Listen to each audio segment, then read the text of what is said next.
Bonjour, bonjour, j'espère que vous vous portez bien. Quant à moi, ça va, je me porte très bien. Alors, aujourd'hui, j'aimerais vous parler un peu des qualités d'un entrepreneur. On ne cessera jamais de le dire, pour être entrepreneur, il faut avoir beaucoup de qualités. Mais parmi ces différentes qualités, il y a à peu près trois qualités qu'il vous faut avoir. La première, c'est être passionné, parce que si vous n'êtes pas passionné, vous allez très vite déchanter. Des moments difficiles, vous allez en connaître dans votre vie d'entrepreneur, et si vous n'êtes pas passionné, vous allez tout abandonner. La deuxième, c'est d'être résilient. Croyez-moi, de la résilience, il va vous falloir. Parce que si vous n'êtes pas résilient, vous allez recevoir des coups qui vont vous pousser à tout abandonner, à tout lâcher, à craquer. Et la troisième, c'est d'être persévérant. À chaque fois que vous avez un obstacle, à chaque fois que vous avez une difficulté, vous devez pouvoir la contrôler. Ces trois ingrédients font partie des qualités que l'entrepreneur doit avoir. Bien sûr, il y a plusieurs autres qualités qu'on pourra citer. On aura le temps de revenir plus amplement dans d'autres vidéos. Alors, pourquoi est-ce que je vous parle aujourd'hui de ces trois qualités? J'ai une petite anecdote pour vous. Personnellement, je suis dans l'entretien bâtiment, le nettoyage, et dans la livraison, dans bien d'autres secteurs, comme le BTP d'ailleurs. Mais mon corps de métier, c'est l'entretien bâtiment. C'est vraiment l'activité qui me passionne le plus. C'est l'activité par laquelle j'ai d'ailleurs débuté on va dire, fait mes premiers pas au niveau du groupe CID. Alors, un jour, alors que j'avais un client qui est dans l'immobilier, qui construit des villas de luxe, venait de louer en fait une de ces villas au directeur général adjoint d'une très grande banque de la place au Bénin. Et ils m'ont appelé pour me dire on aimerait que tu nettoies la villa, tu peux le faire en combien de temps? Je l'ai dit, je peux le faire normalement en 3 jours. Ils m'ont dit non, c'est pas possible, 2 jours maximum, il faut. Le paramètre que moi j'avais pas, c'est que l'agence immobilière avait pris beaucoup de recul, beaucoup de retard plutôt, à exécuter en fait la livraison du chantier, à exécuter les travaux pour pouvoir finir et livrer le chantier. Et donc, sur leur calendrier, ils avaient déjà perdu beaucoup de temps. Et moi, je ne devais pas en perdre davantage. Donc, c'était moi qui étais pénalisé parce que eux, ils avaient perdu beaucoup de temps pour pouvoir livrer le client. Du coup, on me mettait la pression. J'ai dit, on va essayer.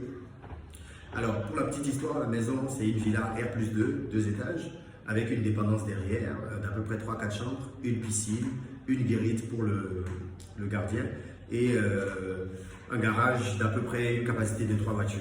Donc, on a commencé le travail, on était 5 éléments.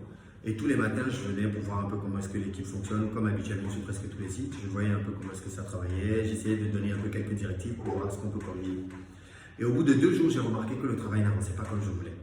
Et ça devenait un problème. Donc, un matin, je suis arrivé, le lendemain matin, le deuxième jour, je suis arrivé, j'étais en costume parce que j'étais allé à un rendez-vous. J'étais en costume et j'avais porté une chaussure fermée. Je suis arrivé, j'ai enlevé mon costume, je l'ai mis dans la voiture, j'ai pris le balai, je suis monté sur la guérite du gardien, j'ai commencé à nettoyer. Il y a une délégation qui est arrivée, une délégation de la banque, parce que le monsieur, il en avait marre, puisqu'il vivait à l'hôtel avec sa famille, et c'était pas très commode. Donc au bout d'un moment, il en avait marre, il voulait venir voir ce qui se passait, pourquoi est-ce que le chantier bloquait. Donc il a commencé à gueuler quand il est arrivé, il poussait les cris. Moi je l'ai entendu, je l'ai vu passer, je me suis dit bon, c'est pas moi l'agence immobilière, donc je n'ai pas à gérer avec lui, mon employeur c'est l'agence immobilière. Donc quand il est arrivé, il est allé voir le responsable de l'agence immobilière qui était sur le site.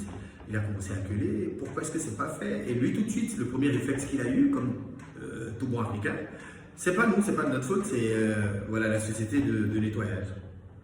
Et il voit un de mes collaborateurs, il lui dit pourquoi est-ce que vous n'avez pas encore fini? Vous comptez finir dans combien de temps? Et lui, il bégayait parce que dans la culture africaine, le chef ne peut pas être là et moi je vais donner des informations que je n'ai pas d'ailleurs. Donc il me regardait avec l'air un peu coupable, mais chef, je dis quoi? Et donc le monsieur, il a remarqué, il lui dit, mais écoutez, votre chef il est où? Le chef site, il est où?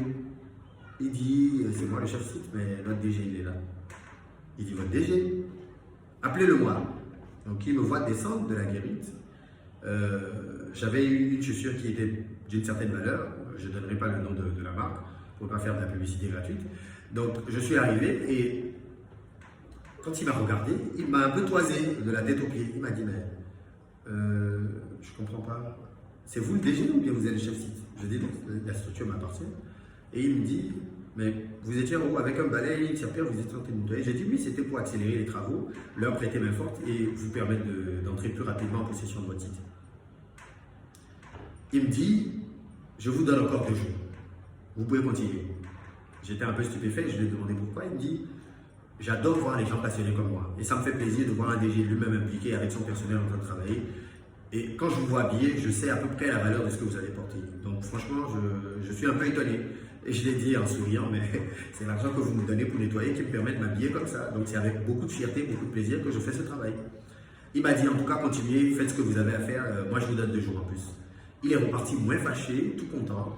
Et le deuxième jour, on avait déjà fini avant l'échéance qu'il nous a donnée. Et quand il est revenu, il nous a donné un bonus.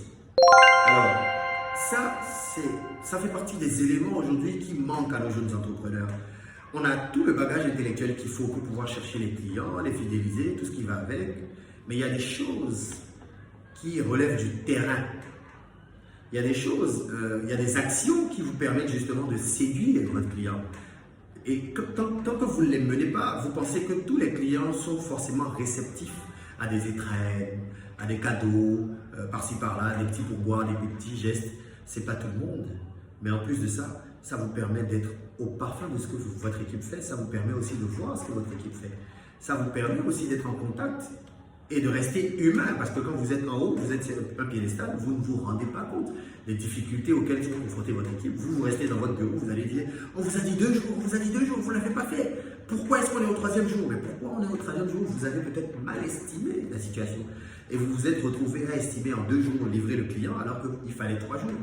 C'est pas vous qui êtes sur le terrain, c'est pas vous qui travaillez. Pendant que les autres sont en train de travailler, vous voyez, pendant que vous venez vous-même pour faire des visites et tout. Et ça fait partie des qualités, justement, cette passion qui vous anime d'être attiré par le travail que vous faites, de pouvoir voir et de donner des directives vous-même à vos collaborateurs. Et bien évidemment, ça fait de vous un leader. Parce que le leader, c'est celui qui donne l'exemple. C'est pas quelqu'un qui reste impossible et qui dit prends le balai, fais ci, fais ça, alors qu'il n'a jamais touché un balai. Aujourd'hui, j'ai plus de facilité à collaborer avec, on va dire, mes employés, parce qu'ils savent que quand ils ne peuvent pas le faire, je peux tout de suite prendre le balai, je peux tout de suite prendre la moto et aller livrer quelqu'un, parce que je suis pragmatique, je suis direct. S'ils n'arrivent pas à le faire, je le ferai à leur place. Et comme j'ai pour habitude de dire, quand je recrute quelqu'un, ce n'est pas parce que j'ai beaucoup d'argent pour pouvoir recruter, c'est parce que j'ai besoin de sa main-d'œuvre. Il vient pour pouvoir régler un problème dans l'entreprise. Mais à la minute où il ne m'aide pas à régler le problème, il devient le problème. Et en ce moment, il va partir. Donc, dites-moi en commentaire comment est-ce que vous aurez géré cette situation. Merci. Like and share.